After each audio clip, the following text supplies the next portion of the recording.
Hey guys, let's get more news about Dallas Cowboys, but first, don't forget to subscribe and leave your like.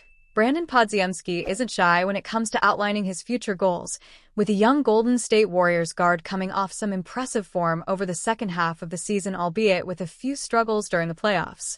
Podziemski has already become a starting-level, consistent rotation player for the Warriors, but that's just the tip of the iceberg for the 22-year-old who still harbors ambitions of becoming an all-star in the league. Brandon Podziemski's all-star dreams may cause issue for the Warriors. Speaking to Kay Adams on the Up and Adams show recently, Podziemski outlined his all-star dreams and the goal to be part of Team USA for the home Olympics in Los Angeles in 2028. Obviously, I want to be an all-star as soon as I can be, whether that's with Steph and them here, or it's when they're done. I want to do that, Podziemski said. I want to be an Olympian in 2028, definitely something I have my sights on. And I just want to be a household name, somewhere where it can be me and a bunch of other guys winning a championship. That'd be kind of ideal for me. This isn't the first time Podziemski has set out lofty expectations, having made similar statements last offseason following a first year in which he finished fifth in Rookie of the Year voting and earned All-Rookie first-team honors.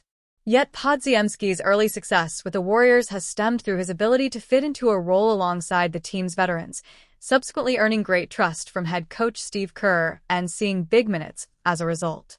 Golden State will need that to continue moving forward, with Podziemski likely to be a fourth or at best third scoring option behind Stephen Curry and Jimmy Butler next season. It's highly unlikely that lends itself to becoming an all-star level player in the short term, meaning Podziemski may have to bide his time until the post-Curry and Butler era, as he suggests in the quote. Warriors fans know all too well about the problems that can arise when a young player's personal ambition doesn't align with the role the team sets out.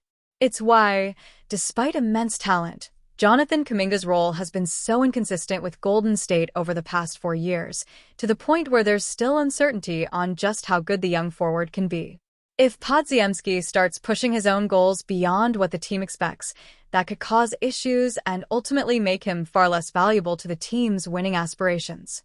Fortunately, Podziemski has shown far greater inclination to accept a more supplementary role than Kuminga has, with his rebounding, secondary ball handling, playmaking, and ability to draw charges allowing him to impact the game through more than just scoring.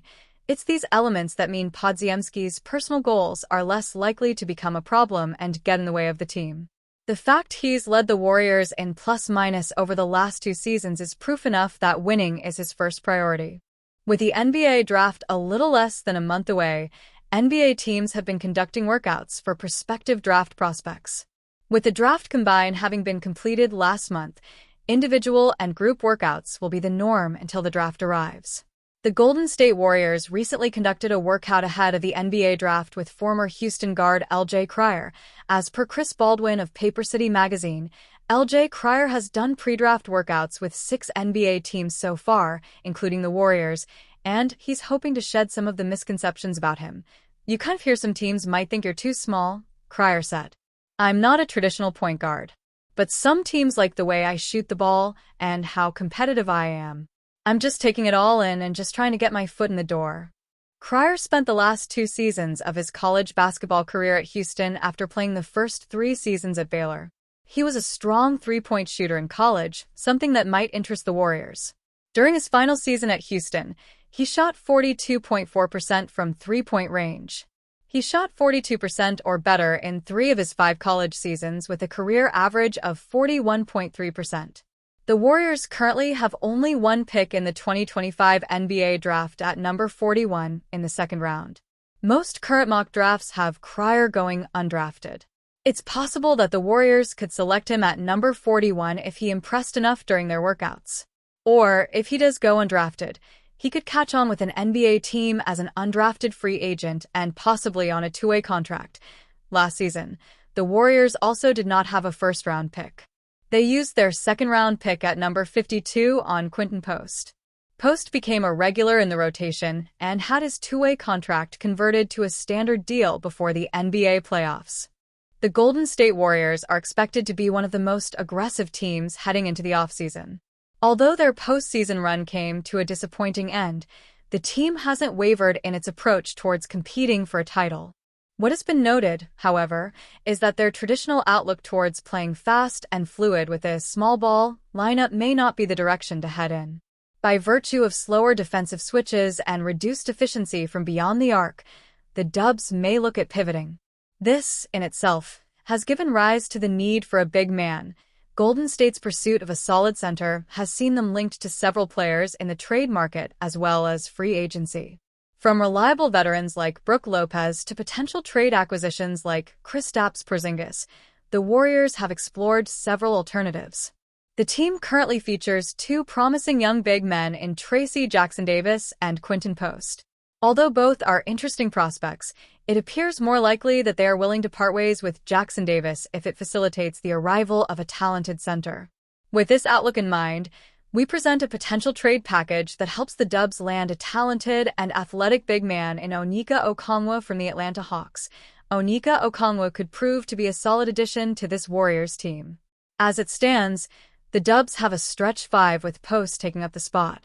But there will always be a place for a versatile, athletic big man who can run the floor and act as a lob threat as well.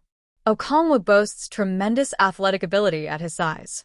Although marginally undersized for a center, the 24-year-old has shown a lot of upside as a presence under the rim alongside a pick-and-roll point guard like Trae Young.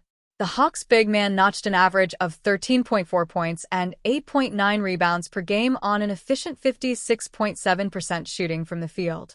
While he is capable of stretching the floor to some extent, he only took 2.0 shots per game from beyond the arc, hence skewing the numbers.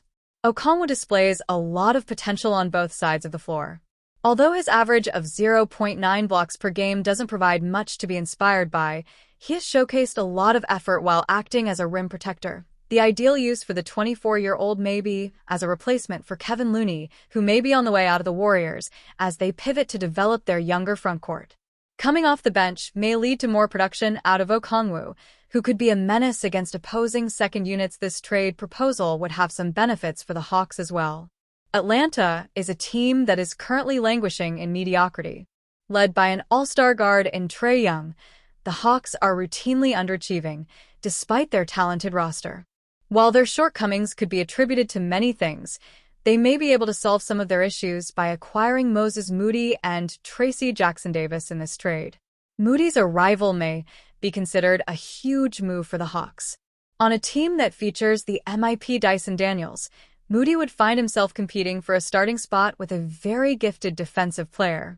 The 22-year-old has showcased a lot of talent as a two-way player. His averages of 9.8 points and 2.6 rebounds per game aren't a great indicator of his potential. Having seen a steady and gradual improvement in performance with the Warriors, Moody may be prepared to make a big move to earn more minutes, as the likelihood of a return to the Dubs seems low. At only $11.5 million, Moody is a steal, and with 3 more years on his contract, the Hawks could see him develop into a very reliable rotation player. His hard-nosed effort and hustle will undoubtedly be of value to a team looking to make a comeback in the East. Similarly, the scope for Jackson-Davis is also intriguing. With Okongwu heading to Golden State and Clint Capella potentially leaving as an unrestricted free agent, the Warriors' big man may find himself in a position to earn very significant minutes in Atlanta. The 25-year-old is a very similar player to Okongwu. As an athletic big man with upside, he would pair very well with the likes of Young. His averages of 6.6 points and 5.0 rebounds per game aren't great indicators of his ability, as he only played an average of 15.6 minutes per game last season. A young center would fit Atlanta's timeline with their star guard as well. While he won't transform the team into title contenders, he would help stabilize their frontcourt rotation. In addition to this, the Hawks will also receive a key draft pick for next season. Considering the success they have had with Zachary Rizicher, Atlanta could look to add more valuable depth using this pick. The trade isn't a blockbuster move by any means. Regardless, it has massive implications for the roster moving forward. A trade like this would see the Warriors shift their attention to developing their wing depth.